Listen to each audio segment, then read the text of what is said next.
The challenge when you are making any action film is normally hiding the fact that your actor is not actually doing the stunt and that a stuntman is performing it for them. Uh, the opposite is true for Mission Impossible. We have an actor who does his own stunts, and we're constantly trying to develop technologies to show him doing it. And with speed flying, this was an extremely difficult challenge. How do you get a camera close enough to Tom to show that he's actually operating the speed wing, and at the same time, how are you far enough back from Tom that you see that this isn't being done with wires, this isn't some sort of a trick. And so we had to develop a gimbal system that another camera operator would be flying along with Tom while wearing. And so you had cameras hanging off of both sides that were then being operated by a camera operator who was following in a helicopter. All of this equipment did not exist. It all had to be designed and purpose built for the sequence. Very early on, I told Tom that I wanted this next installment of Mission to have a sense of adventure. I wanted to make a bigger film, a more global film, uh, and part of that was making a more romantic film. And nothing felt as romantic to me as a train, as particularly the Orient Express. Um, and that, of course, when it collides with Mission Impossible, turns into an action sequence on a train, and it probably isn't going to end well for the train itself. Mission had done a train sequence before, all the way back in the first Mission Impossible. Uh, and a lot of that had been done on a stage. We wanted to do one that was practical. We wanted to build upon what was learned on that sequence and apply all of that knowledge to something practical and real.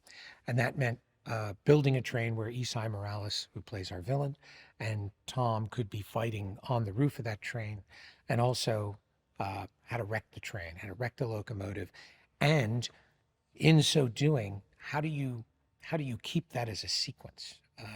Once the train wreck happens, the sequence is over. How do we go beyond that?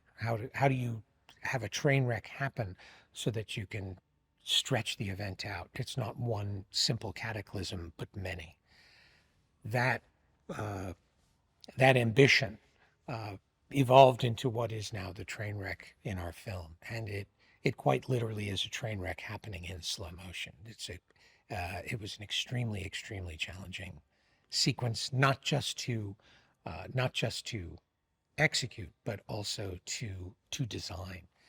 It was working out the physics of what that would be, and then how to design all the different train cars and how to design all the equipment to shoot these stunts that we were creating. And we did not limit ourselves in the least based on whether or not something could physically be achieved. If we ran into an obstacle, we had to figure out how to overcome it. We didn't just allow ourselves to toss things out, and we created something that was quite challenging, quite challenging. The thing I love most about working with Tom is he pushes you at all times to do your absolute best. You find yourself doing things you could never have imagined possible, uh, sometimes even the week before. I never set out to be a director. I certainly never set out to be an action director. I never, ever set out to be directing a film on this scale. And we're now at the point where you don't even have time to think about the scale of what it is you're doing. You're simply doing everything you can to finish the story you've set out to do. With Tom, there are no limits. He there and no limitations. He wants you to push him as much as he is pushing everyone else around him to do their best. Every film Tom and I make, uh, including Mission Impossible Dead Reckoning, involves taking all of the experience from all of the films we had made previously and applying it to this one. And with any luck and with a lot of great effort, uh, every film should stand on the shoulders of the film that came before it. We often like to say we're not competing with anybody but ourselves. We're looking at the last film and figuring how can we outdo that. the secret ingredient to that is not trying to make a bigger, more spectacular film. It's trying to make a film that honors the films that came before it. You ideally just want to make a movie that belongs in the list with all of those other movies. And because we have acquired so much knowledge in the development of these sequences, many of which had never been done in quite that way, um, we feel a little more confident and a little more adventurous each time in terms of how far we can push ourselves, how far we can take it. Tom and I are most interested in you having the most immersive emotional experience possible. We want you to be as connected to the main character of the story as possible. And the more we do that practically, the more real and the more immersive that feels.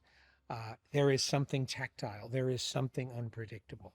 We could not have predicted what the train looked like going off a cliff as realistically as it was depicted. For example, when that train launched off the cliff with cameras attached to the train, the rotation of the wheels created this strange sense of behavior in the cameras. Had we done it CGI, we never would have made that discovery.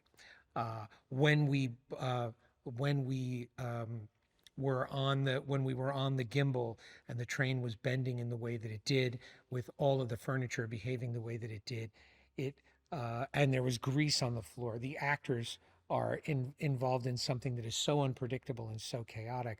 There's an energy that you couldn't get from that had you just created it with CGI. The problem with CGI, and it's extremely useful in a lot of different ways, you get exactly what you want. And what we've learned from practical action, we very often don't get what we want. We get what mission gives us. We get what fate and circumstance and unpredictable physics give us. That gives you something real and chaotic and completely grounded that you couldn't get any other way. We lean into the chaos. The beauty of going and shooting in all of these different locations, we want to take the audience to places they might not otherwise be able to go. We want to transport you to another country and celebrate another culture, and hopefully inspire you to go there. We're very fortunate in that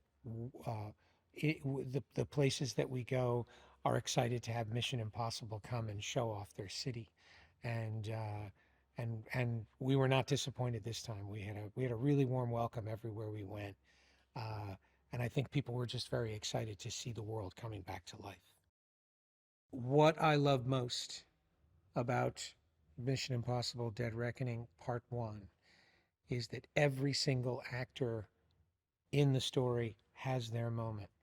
Uh, they all have a chance to showcase their extraordinary talent. They all have their moment to be at the center of the story. And this cast really delivered on a level that is so extraordinary. They all leaned into the process. They were all inventive. They all gave themselves over to the unexpected.